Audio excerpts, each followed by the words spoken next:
আপনারা দেখেছেন ভিডিওটা। এই হোসেন আলী শিশির সে তো ক্রিমিনাল, তাতে তো কোনো সন্দেহ নাই, তার তো সাজা হবেই, তার সাজা হতেই হবে নো ম্যাটার হোয়াট।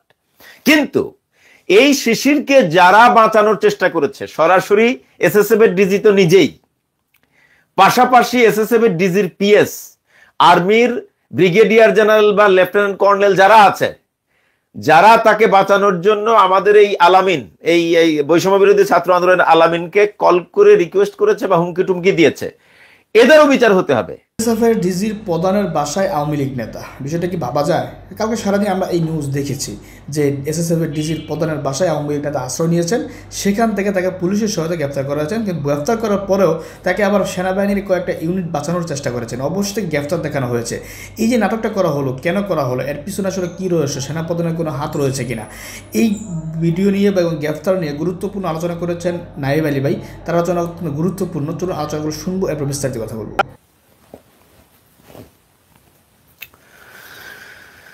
আসসালামু আলাইকুম ওয়া রাহমাতুল্লাহি ওয়া বারাকাতুহু। আলহামদুলিল্লাহি ওয়া কাফা ওয়া সালামুন আলা ইবাদিহিল্লাযীনা ইসতাফা, আম্মা বা'দ। সুপ্রিয় দর্শক শ্রোতা, দেশে এবং প্রবাসে যে যেখানে আছেন, আপনাদের সবাইকে স্বাগত জানাচ্ছি আমার এখনকার আলোচনায়। দর্শক, আপনারা নিশ্চয়ই জানেন যে বাংলাদেশে একটি অনাকাঙ্ক্ষিত ঘটনা ঘটে গেছে। রানিং এসএসএফ ডিজি, মানে যিনি আমাদের প্রধান উপদেষ্টার কার্যালয়ে প্রধান উপদেষ্টার নিরাপত্তার দায়িত্বে আছেন এবং এসএসএফ এর তিনি মহাপরিচালক। তো তিনি নিজে রানিং এসএসএফ ডিজি, তিনি নিজে আওয়ামী লীগের একজন নেতা হোসেন আলী শিশির, যিনি আপনারা জানেন যে আওয়ামী লীগের একটি উপকমিটির সদস্য এবং তিনি চারটি হত্যা মামলার আসামি। তাকে বর্তমান রানিং এসএসএফ ডিজি তার নিজের বাসায় লুকিয়ে রেখেছিলেন। গোপন সংবাদের ভিত্তিতে আমাদের একজন সমন্বয়ক এবং বিএনপির কিছু নেতাকর্মী, তারা হয়তো পুরাপুরি সময় থাকতে না পারলেও বিএনপির সেই নেতাকর্মীরা আমাদের বৈষম্য বিরোধী ছাত্র আন্দোলনের সমন্বয়কদের সহযোগিতা করেছেন এবং সাথে আমাদের প্রশাসন, আমাদের পুলিশ বাহিনীর কর্মকর্তারা আমাদের বৈষম্য বিরোধী ছাত্র আন্দোলনের সমন্বয়কদের সহযোগিতা করেছেন। তো ওভারঅল বলতে পারেন যে বৈষম্য বিরোধী ছাত্র আন্দোলনের সমন্বয়কদের নেতৃত্বে বিএনপি এবং পুলিশের সহযোগিতায় অবশেষে 5 ঘন্টা এসএসএফ ডিজির বাড়ি ঘিরিয়ে রাখার পর হোসেন আলী শিশির, যিনি আওয়ামী লীগের নেতা, তাকে গ্রেফতার করা হয় নানা নাটকীয়তার পর। তো আমি এই বিষয়টি নিয়ে মানে নানামুখী আলোচনা আপনাদের সামনে উপস্থাপন করব। আমাদের জাতিকে বিভ্রান্ত করার চেষ্টা করা হচ্ছে।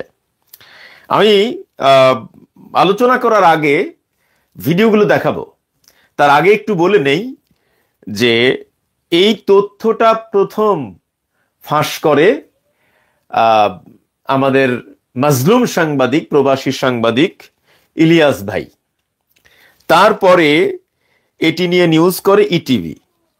ইটিভির পরে আরো বেশ কয়েকটি মেইন স্ট্রিম মিডিয়া এটি নিয়ে নিউজ করে। ঠিক কিছুক্ষণ বাদে আবার মানে কি বলবো, প্রধান উপদেষ্টার প্রেস উইং থেকে বলা হয় যে এটা ফেক নিউজ। তো সেই ফেক নিউজ আবার আমাদের মেইন স্ট্রিম মিডিয়া এমন ভাবে লুফে নিল যে আগের করা সেই নিউজটা অনেকটা ঢেকে ফেলার চেষ্টা করেছে তারা। তার মানে আপনি বিষয়টা বোঝার চেষ্টা করেন যে ডিজিএফআই এনএসআই অর্থাৎ স্বৈরাচার হাসিনা ডিজিএফআই এনএসআই কে ব্যবহার করে যেভাবে আগে মিডিয়া কন্ট্রোল করতেন, ঠিক সেই একই কায়দায় এই এসএসএফ ডিজি এবং তার সাঙ্গপাঙ্গ যারা আছে তারাও বর্তমান সময়ের মিডিয়াগুলি কন্ট্রোল করছে।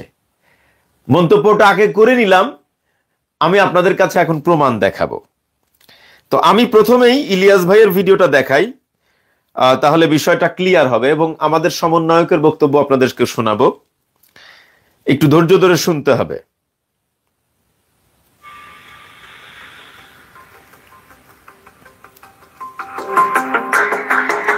আচ্ছা, এখানে কিছু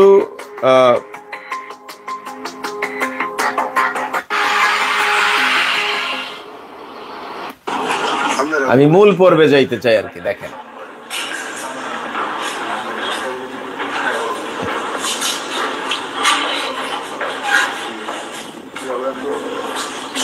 আপনারা দেখেছেন ভিডিওটা, তারপরেও আমি আরো একটু দেখাতে চাই আর কি, কারণ অনেকেই তো দেখে নাই, এই জন্য মনে করলাম যে একটু দেখাই।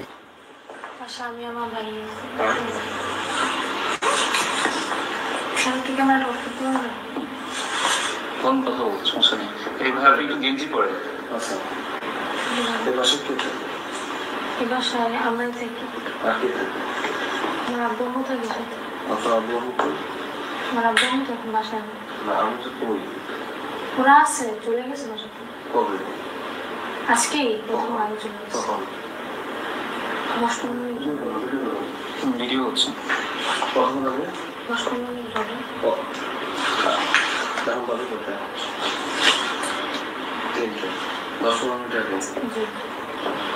চলে গেছে। আমি জানি না, আমার ছোট ভাই আছে তোমার সঙ্গে, দুজন বাসায় গেছি। নিচে আমাদের আছে একজন, নিচে চলে যান। সাদের নামটা আলী হোসেন শিশির। তিনি কোথায়? তিনিও চলে গেছে বাসায়। আমরা একটু দেখতে পারি? হ্যাঁ দেখেন, সমস্যা নেই, দেখেন দেখেন।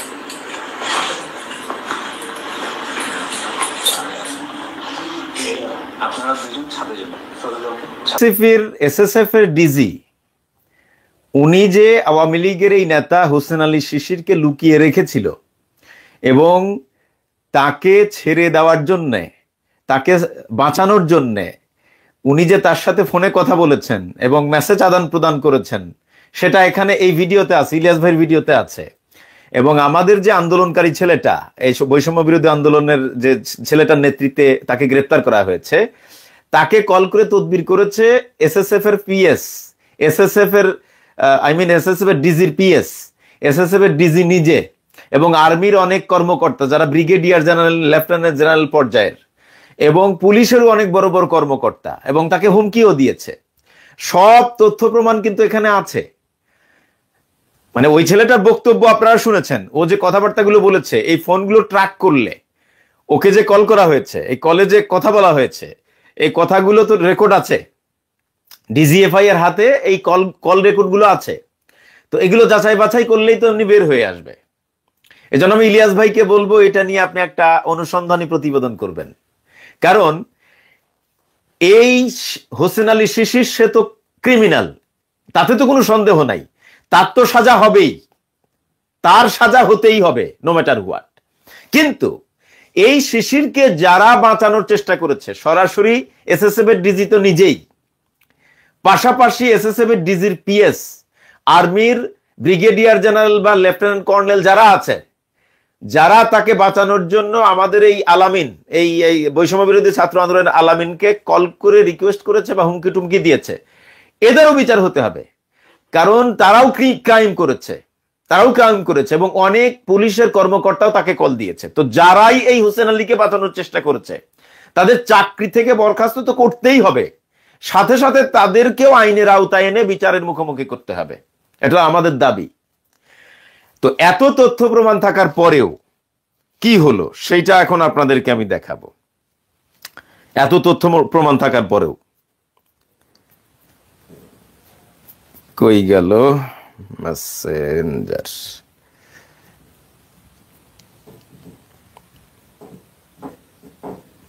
আচ্ছা,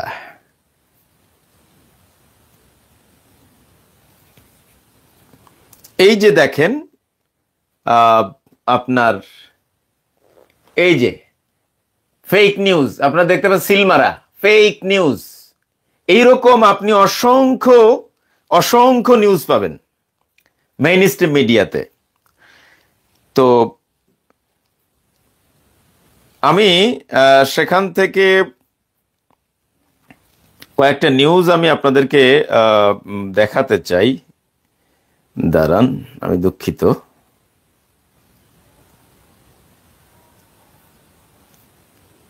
আচ্ছা,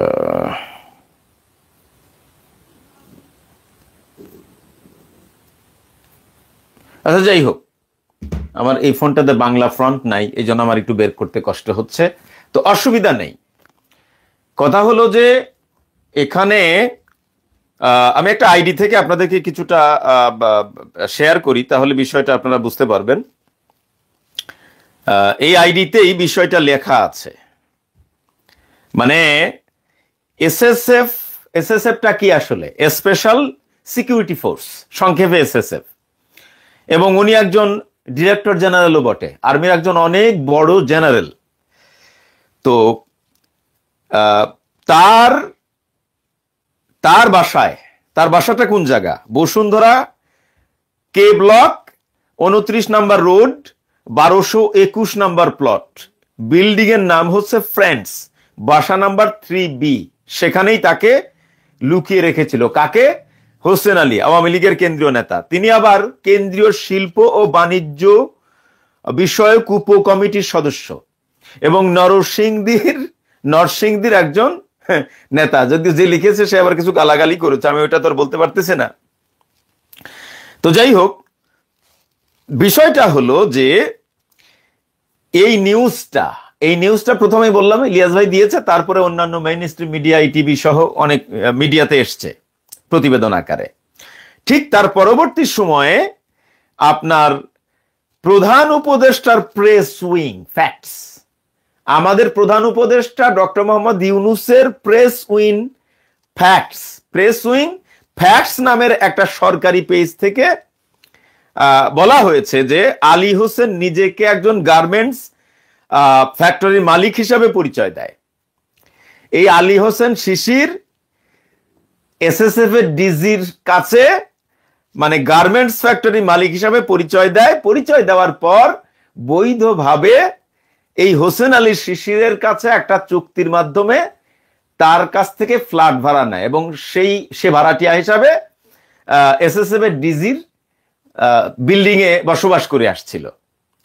তো যখনই পুলিশ প্রশাসন তার বিরুদ্ধে অভিযোগ আছে এই মর্মে তাকে গ্রেফতার করতে আসছে, তখন এসএসএফ এর ডিজি নাকি পুলিশ প্রশাসনকে নির্দেশ দিয়েছেন তাকে আইনের আওতায় আনা হোক, তাকে গ্রেফতার করা হোক।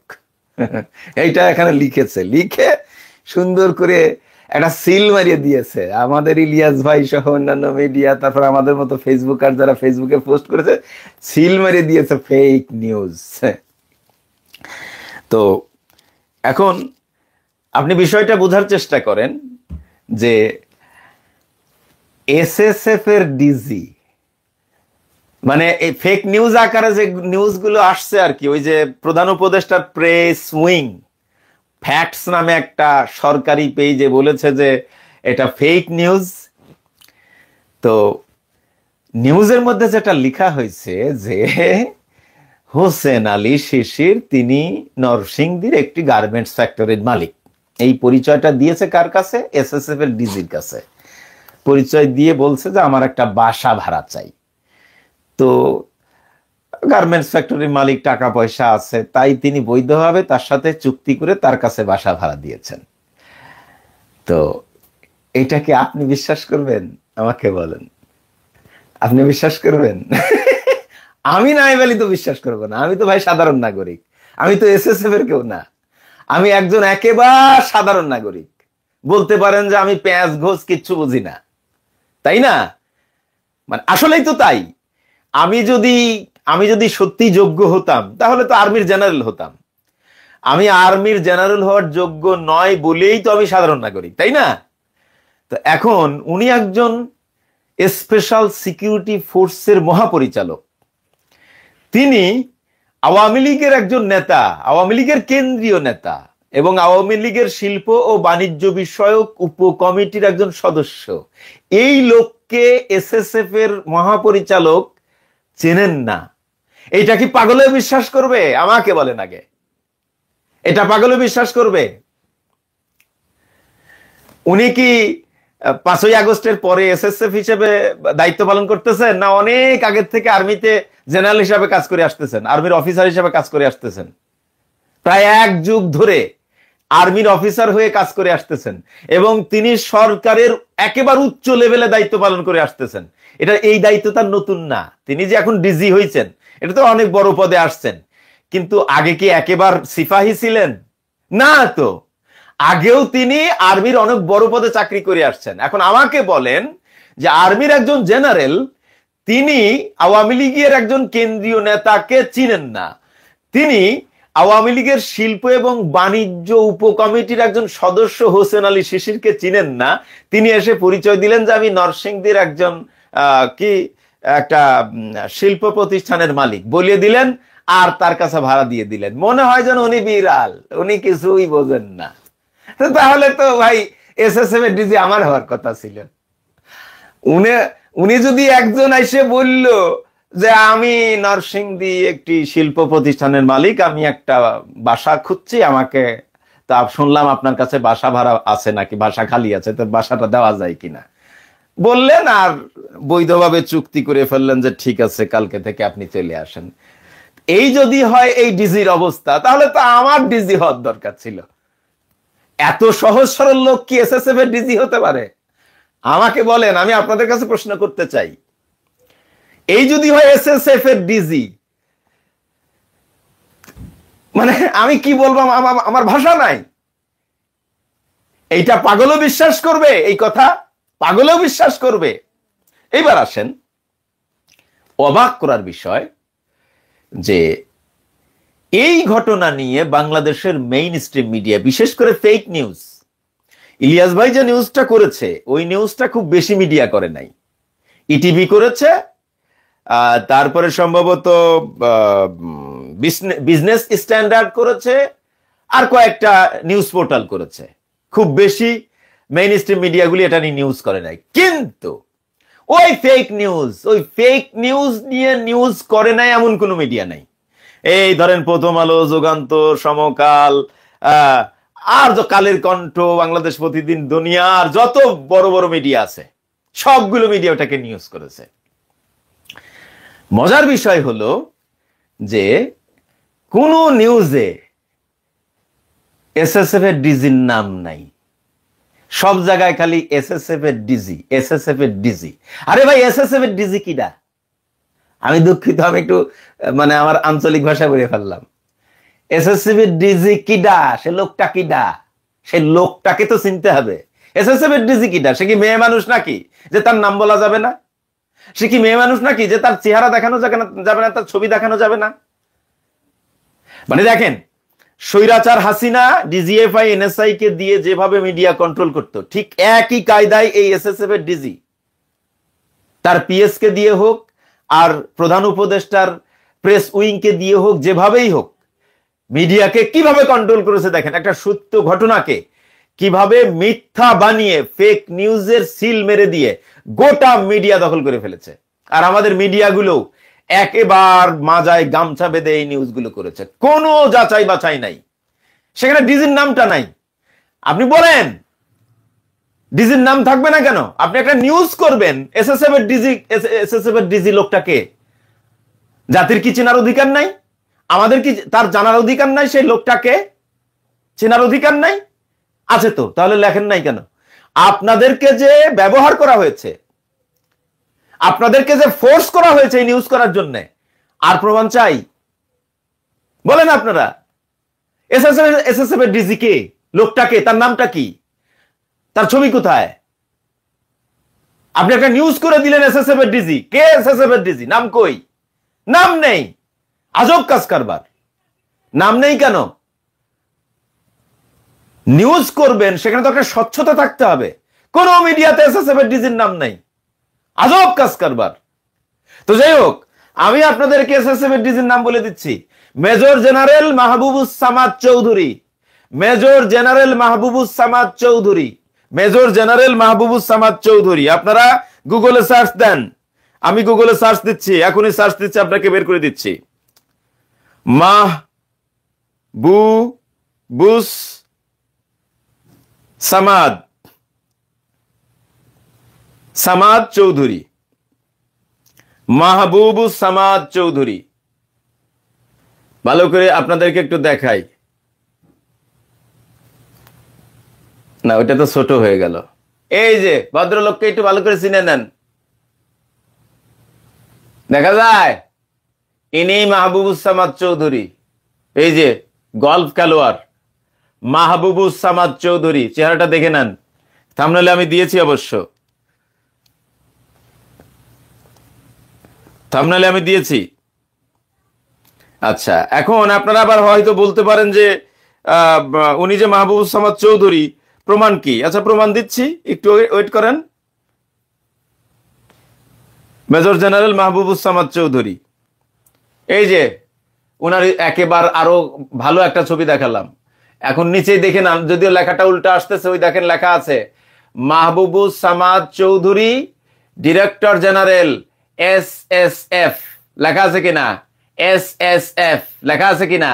ইনি হচ্ছেন Mahbubus Samad Chowdhury, major general, SSF এর ডিজি, মহাপরিচালক। তা এখন কথা হলো, উনি আবার কৌশলে, আমি আপনাদেরকে আরো একটা দেখাই।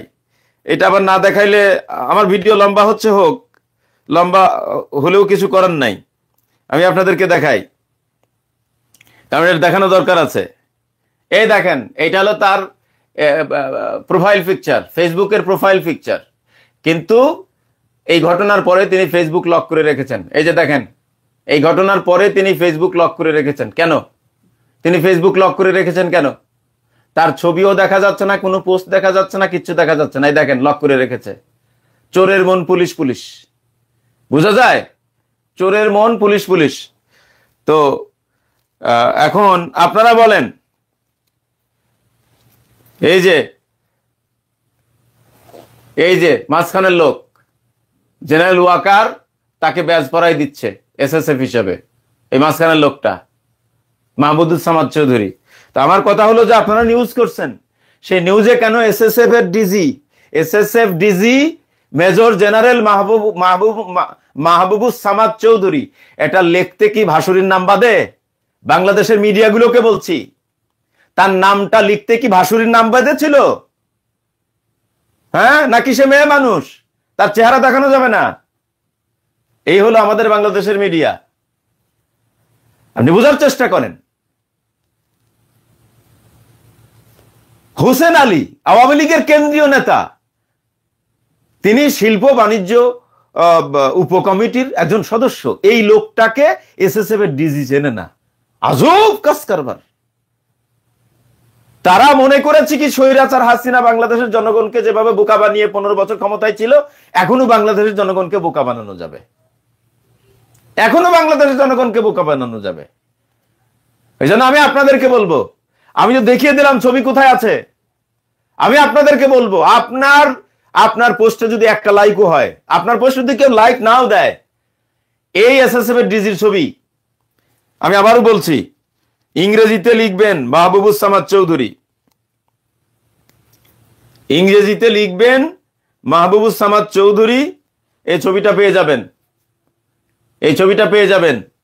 ইংরেজিতে লিখবেন অথবা বাংলাও লিখতে পারেন, মেজর জেনারেল মাহবুবুস সামাদ চৌধুরী, এটা পেয়ে যাবেন। তার এই ছবিটা ছড়িয়ে দিবেন, গোটা ফেসবুকে তার এই ছবিটা ছড়িয়ে দিবেন। কথা হলো যে আমরা তাদের বেতন দেই, আমরা তাদের বেতন দেই, আমাদের টাকায় তাদের বেতন চলে, আবার আমাদের খুনিকে সে সেভ করে।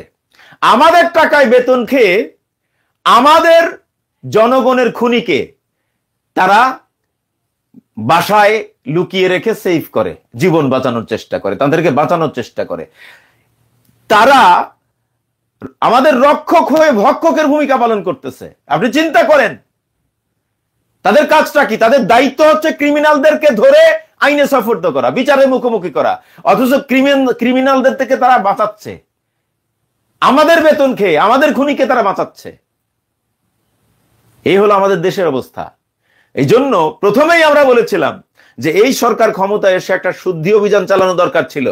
স্বৈরাচার হাসিনার দোসর যারা, ওই যে আলামিন, বৈষম্য বিরোধী ছাত্র আন্দোলনের যে ছেলেটা এখানে নেতৃত্ব দিয়েছে, সে কি বলেছে যে এসএসএফ এর ডিজি যদি একজন 4টি হত্যা মামলার আসামিকে এইভাবে সেভ করতে পারে, তাহলে আমাদের প্রধান উপদেষ্টার নিরাপত্তা কোথায়? এর হাতে তো আমাদের প্রধান উপদেষ্টা নিরাপদ না।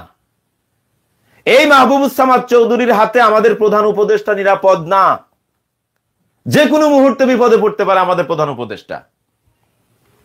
আমি জানি না তারা কতটুকু আমলে নিয়েছেন। এখনো শবদে বহাল এসএসএফ এর ডিজি। এই ঘটনা অবশ্যই ডক্টর মোহাম্মদ ইউনূসের দৃষ্টিগোচর হয়েছে। এখনো কেন তিনি শপথে বহাল? তাকে কেন এখনো বরখাস্ত করা হয়নি? তাকে কেন এখনো আইনের আওতায় আনা হয়নি? শুধু তাকে না, তাকে আইনের আওতায় আনতে হবে, তার পিএস কে আইনের আওতায় আনতে হবে, প্রেস উইং, প্রধান উপদেষ্টার প্রেস উইং, যিনি এই ফেক নিউজ নামে সকল মিডিয়াকে ফোর্স করেছে নিউজ করার জন্য, তাকেও আইনের আওতায় আনতে হবে। এবং যে সমস্ত আর্মির জেনারেল এই আলামিনকে কল দিয়ে রিকোয়েস্ট করেছে, হুমকি দিয়েছে, তাদেরকেও আইনের আওতায় আনতে হবে। এবং যে সমস্ত পুলিশের কর্মকর্তা এই আলামিনকে কল দিয়েছে এবং তাকে হুমকি দামকি দিয়েছে, প্রত্যেককেই আইনের আওতায় আনতে হবে। আমাকে বলেন, যে লোকটা 4টি হত্যা মামলার আসামিকে লুকিয়ে রেখেছে, এই লোকটার হাতে ডক্টর মোহাম্মদ ইউনূসের জীবনের নিরাপত্তা কোথায়? আমাকে বলেন, তাকে কিভাবে বিশ্বাস করা সম্ভব? ডক্টর মোহাম্মদ ইউনূস তাকে কিভাবে বিশ্বাস করছে? How is it possible? আমাকে বলেন। আমাদের রাষ্ট্রটা এভাবে চলছে। এখন যে আপনারা অনেকেই বলেন যে নায়েব ভাই, অনেকেই তো দেশে এসে ঘুরে গেল, আপনিও আসলেন না, মাসুম ভাই আসলো না, ইলিয়াস ভাই আসলো না, কনক ভাই আসলো না, পিনাকিদা আসলো না, আমরা কিভাবে দেশে যাব? বলেন আমাদেরকে। এই যদি হয় এসএসএফ এর মহাপরিচালকের চেহারা, এই যদি হয় এসএসএফ এর মহাপরিচালকের চরিত্র, তাহলে আমাদের নিরাপত্তা কোথায়? আমরা যে দেশে যাব, আমাদের নিরাপত্তা কোথায়? আমাকে বলেন। আমরা তো মনে করেছিলাম স্বাধীন। আসলেই কি দেশ স্বাধীন হয়েছে? আমরা যে প্রায় 2000 প্রাণ দিলাম, এখনো 25,000 আহত, তারা হাসপাতালে কাতরাচ্ছে। এই জন্য কি আমরা জীবন দিয়েছি? এই জন্য কি আমরা আহত হয়েছি? বলেন আমাকে। আমার কথা হলো, যদি আমার কথা আপনার বিশ্বাস না হয়, আমার কথা যদি আপনাদের বিশ্বাস না হয়, তাহলে একটা তদন্ত কমিটি গঠন করেন, আসলে ঘটনা কি। এবং ইলিয়াস ভাইকে বলবো, এটা নিয়ে একটা অনুসন্ধান করেন।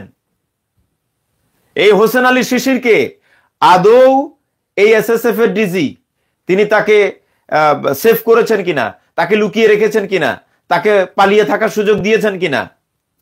আর এই যে আলামিনকে যে এতগুলো হুমকি দামকি রিকোয়েস্ট করা হয়েছে, এই ফোন কলের রেকর্ড গুলো তো ডিজিএফআই এর কাছে আছে। সব ডিজিএফআই এর সব কর্মকর্তা তো আমাদের বিরোধী না, আমাদের পক্ষের ডিজিএফআই এর কর্মকর্তা অবশ্যই আছে। তো অবশ্যই এই কল রেকর্ড গুলো তাদের হাতে আছে, এগুলো আবিষ্কার করা প্রয়োজন। আমি জানি না আদৌ তদন্ত কমিটি গঠন হবে কিনা। এই জন্য আমি বলছি যে ইলিয়াস ভাইকে বলছি যে আপনি অনুসন্ধানী একটা প্রতিবেদন করেন, তাহলে সব গোমর ফাঁস হয়ে যাবে ইনশাআল্লাহ। মাঝে মধ্যে আমারও চিন্তা হয় যে আমিও একটা অনুসন্ধানী প্রতিবেদন করি, কিন্তু আমার তো সময় নেই। ইলিয়াস ভাই স্বাধীন মানুষ, স্বাধীন জব করে, আমার তো স্বাধীনতা নেই ভাই। আমি সরকারের অধীন। সরকার আমাকে একটা সিস্টেম, একটা সময় নির্ধারণ করে দিয়েছে যে এই সময় কাজে আসতে হবে, এই সময় কাজ থেকে ছুটি, এই দিন তোমার অফ, আর ফ্যামিলি আছে, সামাজিকতা আছে, সবকিছু মিলিয়ে আসলে ইচ্ছা থাকলেও সম্ভব না। এই দেখেন না, এখন ভিডিও করতে পারি না, জাস্ট একটা লাইভ করে দায়িত্ব শেষ করে দিই, আসলে সময় নেই আমার। তো যাই হোক, ইলিয়াস ভাইয়ের প্রতি আমার এই অনুরোধটা থাকলো যে এই বিষয়ে আপনার একটা অনুসন্ধানী প্রতিবেদন চাই। আর আদৌ তদন্ত কমিটি গঠন হবে বলে আমার কাছে মনে হয় না। আমরা যতই সরকারের সমালোচনা করি, কিন্তু সমালোচনা করি সরকার যাতে সোজা পথে চলে। এই সরকারকে বেকায়দায় ফেলার জন্য, এই সরকারকে উৎখাতের জন্য আমরা সমালোচনা করি না। এই সরকারকে সোজা পথে হাঁটানোর জন্য, সোজা পথে চলার জন্য, কোনো ভুল ত্রুটি যদি সরকার করে সেই ভুল শুধরে দেওয়ার জন্য আমরা কথা বলি। আমরা এই সরকারকে উৎখাতের জন্য, সরকারকে বেকায়দায় ফেলার জন্য কথা বলি না। অতএব এই সরকারের সমালোচনা করি ভালোবেসে। অতএব ডক্টর মোহাম্মদ ইউনূসের জীবন এখন নিরাপত্তাহীনতায় পর্যবসিত হয়েছে। অতএব আমি মনে করি যে তার নিরাপত্তার খাতিরে এখনই এসএসএফ এর ডিজিকে সরিয়ে তাকে আইনের আওতায় আনা হোক। কারণ এই লোককে দিয়ে মানে ডক্টর মোহাম্মদ ইউনূসের নিরাপত্তা তো নাই, বরং তার আরো জীবন হুমকির মুখে। যে কোনো মুহূর্তে বিপদ আসতে পারে এই লোকের হাতেই। কারণ এই আওয়ামী লীগের দোসর, আওয়ামী লীগের দালাল, চামচা, তাকে এখনো এসএসএফ এর ডিজির পদে বসিয়ে রাখা হয়েছে। সুতরাং আমি আপনাদেরকে বলবো, এই এসএসএফ এর DG major general Mahbubus Samad চৌধুরীর ছবি আপনারা পুরা ফেসবুকে ভরিয়ে দেন। আমার আইডিতে আছে, আমি একটা পোস্ট করেছি। আমাদের ইউটিউব চ্যানেলের কমিউনিটি ট্যাবেও তার ছবি আমি পোস্ট করেছি। আপনারা সেখান থেকে নিয়ে পোস্ট করেন, শেয়ার করতে বলতেছি না, সেখান থেকে কপি করেন, কপি করে পোস্ট করেন, সকলে মিলে পোস্ট করেন। এটা নিয়ে টক অফ দ্য নিউজ হোক বাংলাদেশে, এটা নিয়ে আলোচনা সমালোচনা হোক, তারপরে হয়তো সরকারের ঘুম ভাঙবে। ওয়াসসালামু আলাইকুম। দর্শক, আলোচনাগুলো শুনেছেন, শুনে মন্তব্য করবেন। আমি একটা কথা আপনাদেরকে বলি যে আওয়ামী লীগ নেতারা কীভাবে দেশ থেকে পালিয়েছে, এটার মাধ্যমে তো প্রমাণিত যে আওয়ামী লীগ নেতাদেরকে কারা বাঁচিয়েছে, কেন বাঁচিয়েছে, কাদের সাহায্যে তারা দেশ থেকে চলে গিয়েছে, এখনও যারা আত্মগোপনে আছেন বিভিন্ন জায়গায় তারা কাদের সহায়তায় আছেন। অর্থাৎ আমরা যত চিল্লাচিল্লি করি, যতই কিছু বলি এরা খুনি, এদেরকে গ্রেপ্তার করতে হবে, বিচার করতে হবে, মূলত আসলে এদের কোনো বিচার বা গ্রেপ্তার কিছুই হবে না। কারণ এদেরকে সহায়তা করছে বর্তমান সরকারের যে ঊর্ধ্বতন কর্মকর্তারা, তারাই সহায়তা করছে এবং সেনাবাহিনী প্রশাসনের ভিতরে অনেক লোক সহায়তা করছে। তো আপনি আর আমি বিচার চেয়ে তার কোনো লাভ নাই, কারণ তারাই তাদেরকে সহযোগিতা করছে। এই হচ্ছে আমাদের বিপ্লব, এই হচ্ছে আমাদের গণ অভ্যুত্থান। এই গণ অভ্যুত্থান 5 আগস্টের পরেই চুরি হয়ে গিয়েছে। সেই গণ অভ্যুত্থান বিপ্লব কিছুই এখন আর নাই, সব কিছু চলছে আওয়ামী লীগের নিয়ন্ত্রণে।